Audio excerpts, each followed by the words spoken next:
Ang pagkakataon nito bilang parlamentaryong pagsisiyasat po, sana ganap po dito sapagkat Ginoong Pangulo, ako po'y naguguluhan. Sapagkat dito pong nakaraang Huwebes, meron pong naglabas na isang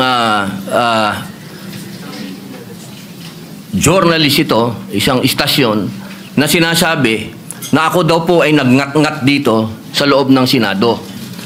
Ito po ay ano po yung middle finger po. Habang nagtayo daw po ay nagsasagawa ng lupang hinirang, nagpa-flag ceremony, ako daw po ay nagngat-ngat. At ito po ay naging malaking issue. Ako po ay nagtataka, Ginoong Tagapangulo, sapagkat noong pong dati na binigyan ako ng issue na isang chismis, naglabas po kaagad ng ating Sergeant of Arms ng report at binigay niya po kaagad sa media. Ito po, wala pong kahit na sino ang nagpapaliwanag na hindi ko po ginawa. Ang tanong ko po, meron po ba tayong tinititigan sa tinitingnan dito? Kasi napakabigat po ng akusasyon na ito sa harapan po ng ating bandila. Ako po yung magngangat-ngat. At gusto ko pong ipaalam sa ating mga kasama, kung politika lang, handa po ako mag-resign. Pero pagka-religion ko po ang pinag-usapan, kahit sino sa inyo, kung ano gusto nyo, wala pong problema. Pero wag pong religion ko. Hinihingi ko po, wag pong religion ko, mahal na tagapangulo. Dahil ito po'y malaking kabastusan sa amin. Ito po, ang sinisip na ko po, ito po'y nag-iisang Diyos. Dito po nakasalalay ang aming pananampalataya. Handa po kaming magpakamatay para dito. Sana po wag pong gamitin ito para siraan ako. Dahil sinasabi ko po, mahal na tagapangulo, kung gusto niyo ako mag-resign, ngayon na, kung gusto ninyo. Huwag niyo akong siraan. Yun lamang po. Maraming salamat po. Tama po kayo. Pero ngunit ang inyo pong lingkod bilang Pangulo, nung nakita ko po yan, ang sinabi ko sa kanila, tingnan muna nila yung mga litrato sapagkat nagpakita ng ibang litrato na kayo ay ang pintuturo ang nakataas. At may eksplanasyon na ito ay isang religious practice kapag kayo ay nagsasampalataya sa bandila. Baka lang hindi nakarating sa inyo yung explanation na sinabi ko. Kaya ipagpatawad nyo na kung ang Sergeant at Arms so ang mga journalist natin ay hindi nila napansin yan. Ngunit ako mismo nung tinanong nila, sinabi ko na tingnan nila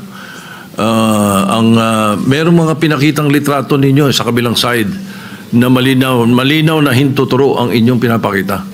Opo, kaya patawarin nyo na silang ng mga nagkamali at medyo natanga ang pananaw. Opo, mainam po sana maglabas din po ng formal na investigasyon at formal na pahayag ang Senado patungkol po dito.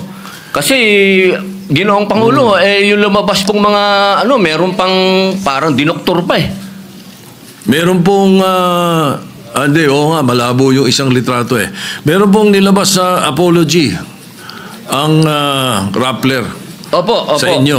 Opo. Na ito ay mali ang pagkakasabi nila na kayo ay merong ginawang tawag niyo po ingat-ngat. Opo. Alam niyo po, Ginoong Pangulo. Humingi ng tawad sa inyo. Ayan Opo, pero napakainam po kung manggagaling po sa Senado sapagkat marami naman pong camera dito ang magsasabi na hindi ko po ginawa yan. Hindi ko po magagawa yan. Tama. Napakalaking pambabastos po niyan. Hindi ko po magagawa, Ginoong Pangulo. Ako na mismo bilang Senate President o tagapangulo ninyo, ako na nagsasabi na hindi ninyo ginawa yan. At tama yung mag-apologize sila sapagkat mali ang pinakita nila. Patawarin nyo na sila. Meron pang isa, merong naglabas din ng isang fake news na meron daw kumakanta rito ng Bayang Magiliw na pababoy. Papayagan ba natin mangyari dito yun? Hindi po totoo yun. Hindi nangyayari yun. Nandito kami at wala tayong nakitang nagkumanta ng Bayang Magiliw dito o ng Lupang Hinirang dito na mali. Kaya dapat nag-iingat ang ating mga netizens na ibang napakahusay ng mga netizens natin kung tutuusin pero may mga ilan nakakasingit talaga ng mga fake news na ganyan. Siguro masyado na kayong popular kaya kayo pinag-initan. Maraming salamat po, Ginoong Pangulo. Wala po nga naman. Yes, Senator De La Rosa. Before we recognize Senator Bato de la Rosa, if he gives me the chance to help our distinguished colleague, Senator Robin Hood Padilla, kung gusto niya po, siya naman po ang chairman ng Committee on Public Information. We can refer his manifestation to his committee and he can look deeper into it kung okay sa kanya. Opo, kung yun po ang mamarapatin at pinakamaganda, opo. Maraming salamat po, opo, Pinuno Mayor Yang. All right, so At any least- objections? Yes, kasi Mr. President, he can also invite PRIB because the PRIB of the Senate, pag may mga ganyan, pag lumabas ka agad, pwedeng i-counter ng PRIB. Hindi na maghihintay po si Senator Robin Hood Padilla na i-stop pa niya magka-counter. Pwede nang i-counter agad kasi mayroon ng mga record ang PRIB, Your Honor. So, if it's okay with the good chairman of the Committee on Public Information, then I so move, Mr. Chairman, that we refer his speech to his committee. All right, any objection? Chair hears none. The speech or the manifestation of the senator from Mindanao be referred to the Committee on Public Information and Mass Media. Senator De La Rosa is recognized. Thank you, Mr. President. Mr. President, since nabanggit mo na rin na yung pagpangalaga sa lahat ng miyembro ng Senado ay isang tungkulin ng Senate President.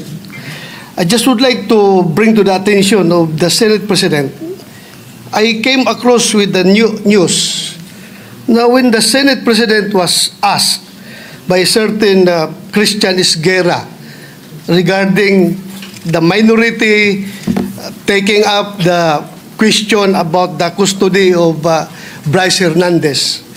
Ito po ang sagot ng ating Senate President, which I find it very, very, very sad because being the Senate President, we hope that you are going to take care of not only the majority, because you are not the majority leader, you are the Senate President, and we hope that the majority and the minority will be taken care of by the leadership of the Senate. And if I quote your answer, Mr. President, gimmick yan ng minority. Hindi ba nila naiisip na baka si Martin Romualdez ang tuta ko? Makabintang sila porque pinagbigyan ko yung TRICOM, tuta na ako. May ginawa ba akong illegal?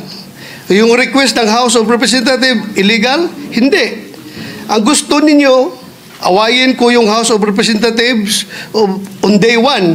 Mamatay sila sa sama ng loob. So, malungkot lang ako doon, dalawang punto, Mr. President. Unang-una, yung mamatay sila sa sama ng loob. Kami, Mr. President, hindi mo po kami mapatay sa sama ng loob dahil hindi na po masama ang loob namin dahil tanggap na namin na kami ang minority. Ang kinasama lang ng loob namin is bakit kailangan pang patayin kami sa sama ng loob? Hindi na po masama ang loob namin. Tanggap na namin na kami minority. At pangalawang punto, Mr. President, gimmick lang ng minority yan. Ang Senado po, hindi po ito noon time TV show na puro gimmick ang ating titikap dito. Kami po ay nag-raise dito ng legitimate issues which requires legitimate attention. So Mr. President, ako po ay nalulungkot which brings me to my parliamentary inquiry, Mr. President, na yung si Bryce Hernandez, yung kanyang custody was transferred, physical custody, I'm talking about physical custody, was transferred from the Pasay City Police Station to the Senate Sergeant at Arms room. Through, yung from correction, from Camp Crame to Pasay, it was done through plenary action. Now, lately we heard that he was again transferred from Pasay to the Senate without plenary action. This is my parliamentary inquiry. Kung is a parliamentary action can be subverted by an action which is not a parliamentary action? Yun lang tanong ko. Matter of procedure lang, Mr. President. Dahil kung ganon, kailangan klaruhin natin yung ating rules. Thank you, Mr. President. Before I recognize the majority leader to place on record the recommitment of Mr. Hernandez, when I said mamatay sila na sama ng loob, we were addressing the trolls. Because it was the trolls who were saying something to that effect.